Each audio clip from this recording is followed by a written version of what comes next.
Hey everybody, Dan here with Pain Free You. So back at home, hopefully nice and quiet. Had some weird audio interference for a day or two, and then on the video that posted yesterday, there was actually a lot of music playing in the background. A lot of people commented on it.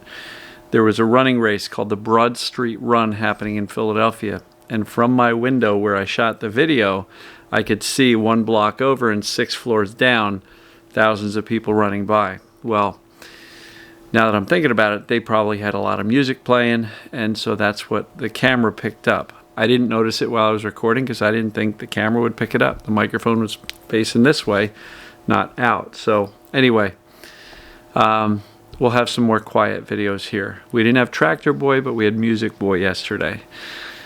So today's topic is going to be the only way to fail is ... And I'll finish that statement in a second. So, hope everybody's doing great. Welcome to the week. Breathe in the peace. Exhale that chaos and noise. Breathe in the certainty. Exhale the doubt.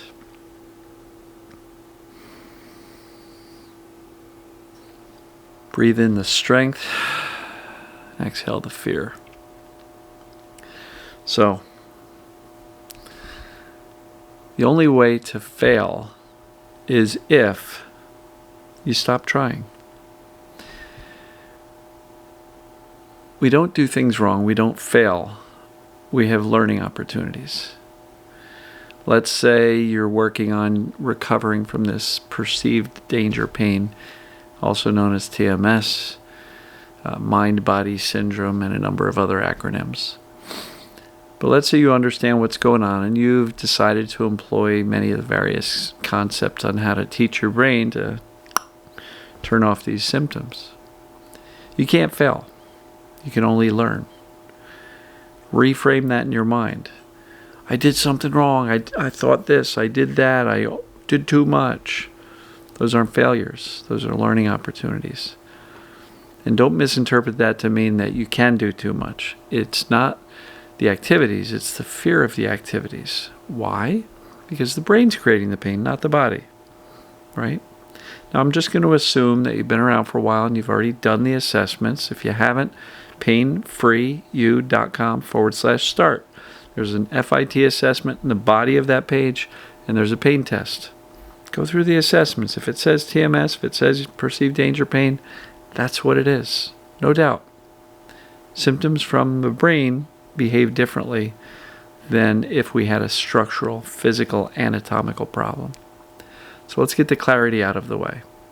But look, the only way you can really fail at this is if you stop trying. If you quit.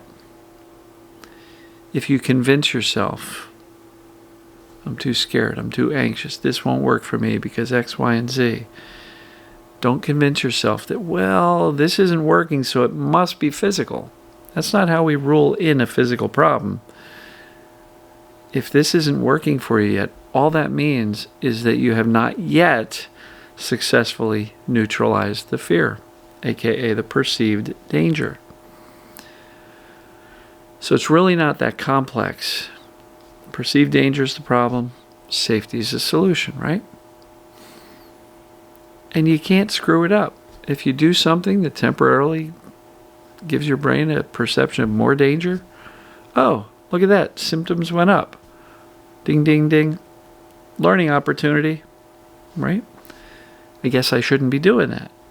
Or I guess I should reframe what I'm doing so I can consciously direct my brain not to fear it. What I mean by that is, let's say you start to accept invitations to do things or venture out a little bit more than you used to.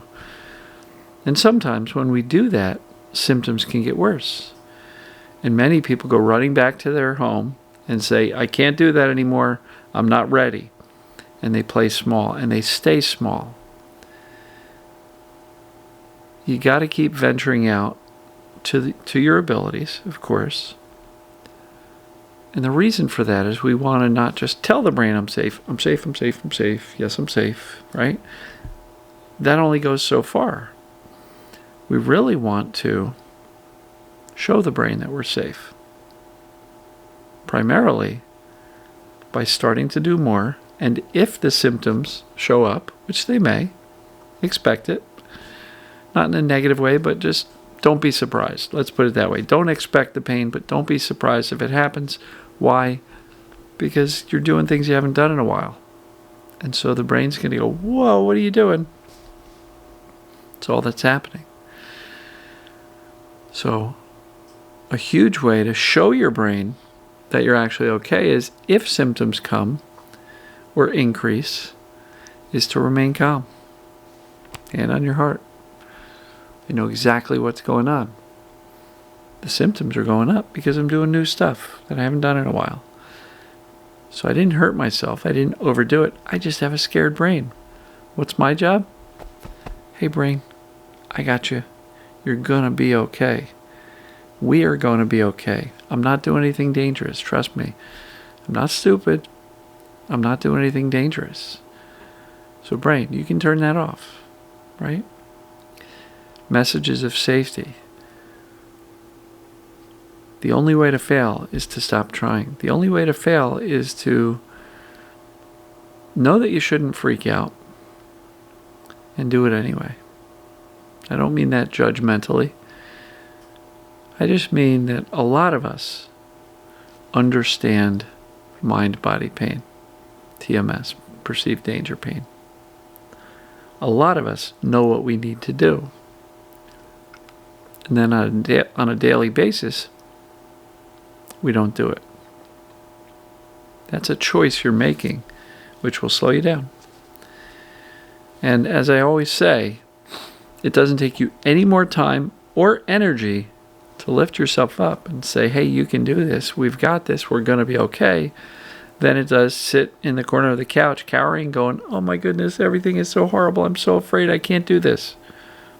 Same amount of energy. One lifts you up and makes you feel better and stronger and more capable. Right? Be your best cheerleader. And the other says, this isn't going to work for you. You're in trouble.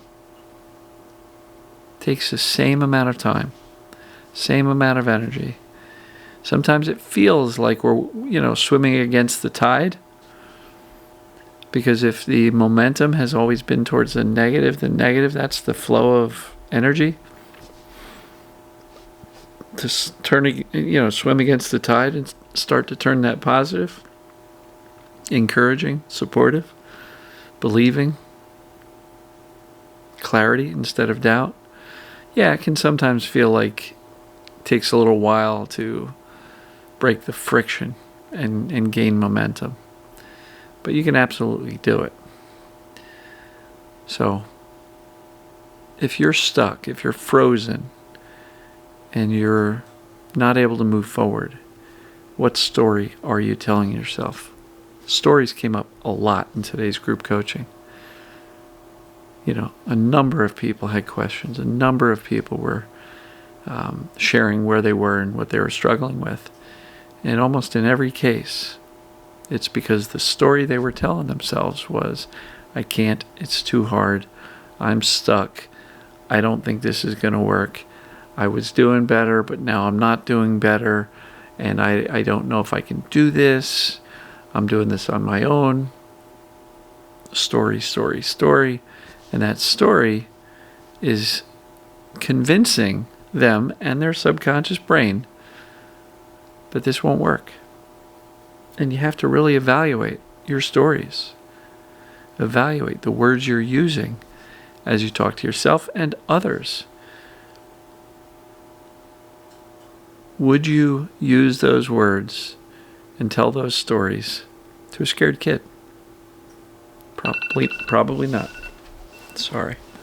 Got a timer going off, which has nothing to do with the video. Got something in the oven.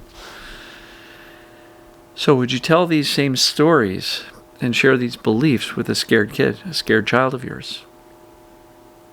Probably not.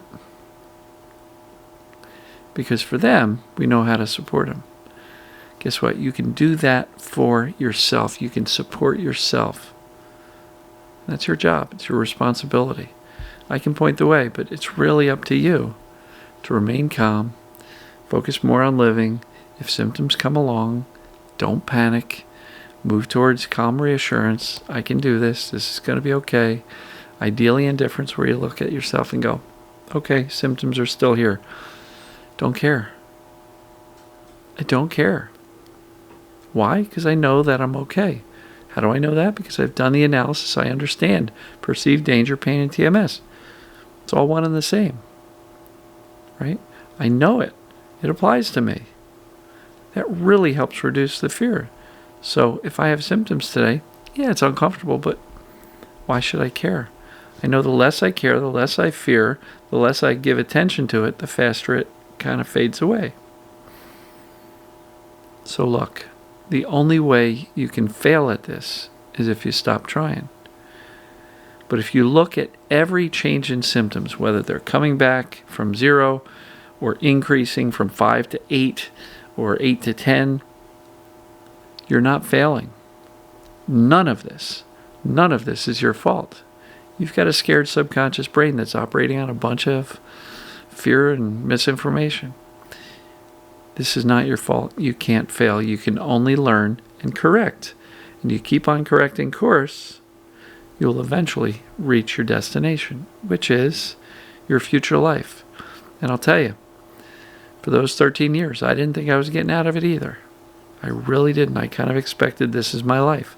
I'm one of those people with pain forever. It wasn't true. I've been pain-free for 13, 14 years, somewhere thereabouts. I forget the numbers. And life without chronic pain or chronic symptoms is absolutely wonderful. Do I still have stress? Heck yes, I do. In this world, in my personal life, my mom, my family, yeah, I still got stress, but I don't hurt. And you don't need to either. So the only way to fail is to stop trying. Keep trying, keep learning, keep adjusting. You'll get there. So I'm going to wrap this one up. My food is done. And I will see you guys and gals tomorrow. Take care. Love you.